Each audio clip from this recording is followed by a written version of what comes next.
Well, hello guys. Let's continue with the series on entity framework. We spoke about model first, and now it's time to talk about database first. The database first is extremely simple. Just so you can see, I have a very simple database that I created here.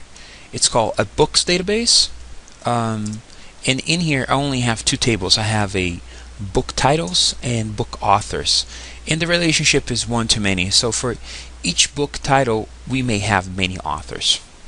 Okay, so let's go ahead and get started. I'm going to create a little console application in here, and this is going to call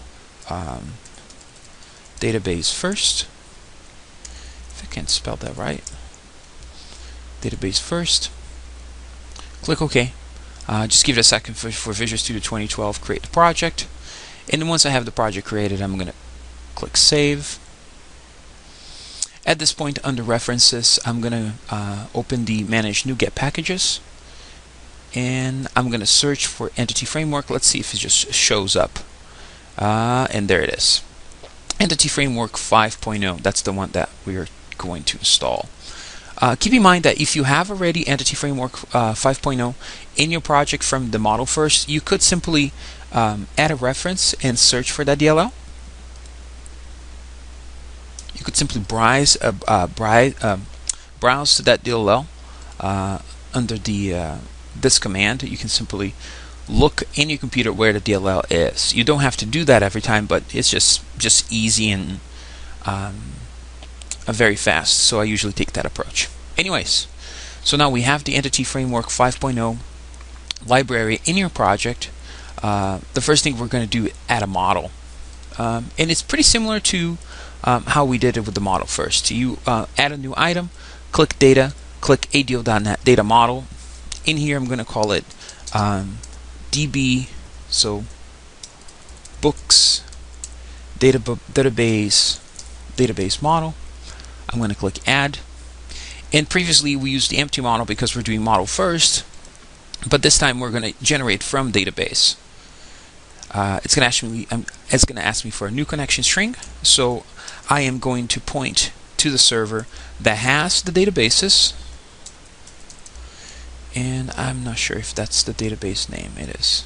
Okay, so the books database. I'm going to click OK, and it's asking me if I want to save the information. I'm going to say yes. See something. Save password. I do want to save my password too, so DVB Scopel 2. I'm going to use SQL authentication here, and I want to save my password to books. Test connection, yes. Click OK, and click Next. Okay, so now it's going to ask me to choose which entities I want from my SQL server. I'm simply going to bring the book titles and the book authors. Click Finish. Give it a second, and the Visual Studio is going to create the nice model, the visual model for us.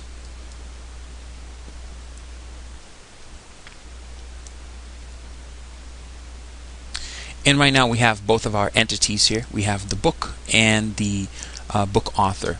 One thing that I like to do is, instead of books entities, I like to call this books context. You can leave the default if you want to. Save.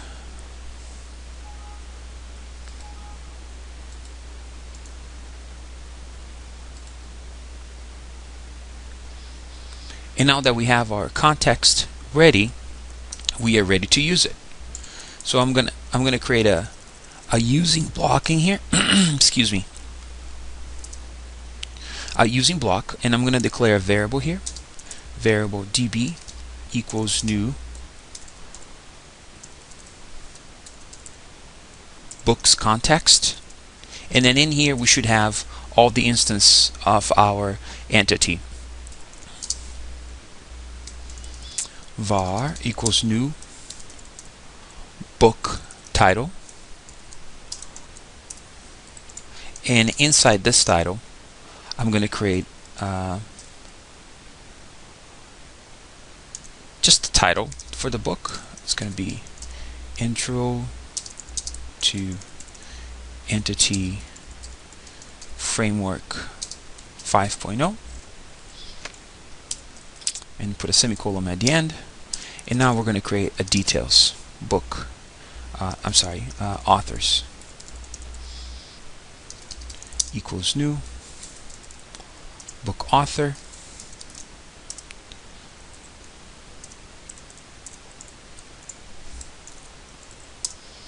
and then in here the author name is Joe Mo, and that's pretty much it. Now we can attach that author to the book, and so under book authors, it's a collection, so I'm going to add the authors that I just created earlier. One too many semicolons in there. Cannot resolve the symbol add. Maybe we should capitalize. What do you think? Yeah, let's follow the rules. It's always better. So now we have these two entities, these two domain objects that Entity Framework created for us with data to it. And what we need to do now, it's add it back to the context. So I'm going to say db dot book titles dot add, and then I'm going to add the main object, which is the book. By default, if the book contains a collection of authors, then that's already attached in there. There's no need for you to do this. db dot book authors dot add, and then add the authors. That's actually, I don't think it will work actually. So this line is not needed. You don't put it in here. No need for that. So you simply create your book, attach the authors, and then at that point you can simply save the DB context. Remember on the when we're doing the theory part, and then Entity Framework claimed that most of the data access code is not needed anymore, and I think this is a really big proof, because at this point we didn't have to create a connection string object, we didn't have to create a data adapter, we didn't have to create tables so then we can add data and then we can add it back to the commands and execute and open the database. All of that it's now inside the framework and does all that for you, so which is really nice. So we'll go ahead and click call save, and then let me open my book titles in here and show data. You can see that at this point we have nothing in here, and the same for the author. Not the data definition, thank you. Let's open the show data. So you can see that both of our tables have no data at this point. I'm going to simply run this project, and it's going to pop up on the new window here, and it goes away, right, because we didn't have anything. But now what we can do is simply look at this again. I wanted to refresh. Is that, oh, refresh right here. So refresh, and now we can see that we have one author, Joe Mo, and Joe Mo is connected to a book called Intro to Framework. So Intro to Framework has one author. So you see it does a really nice job at creating the joins and putting the data in the right location and adding the foreign key value correctly. So this is a very simple intro to database first. Couldn't get any easier than this. Next we're going to do two new tutorials on code first, database first and model first using code, or code first with no database and code first with a database that already existed. We're going to do that. And the fifth part of this video will be some advanced update, delete, and insert statements using the Entity Framework. I hope this was helpful, and I'll talk to you soon. Thanks for watching. Don't forget to like, don't forget to subscribe, and check out our Facebook community.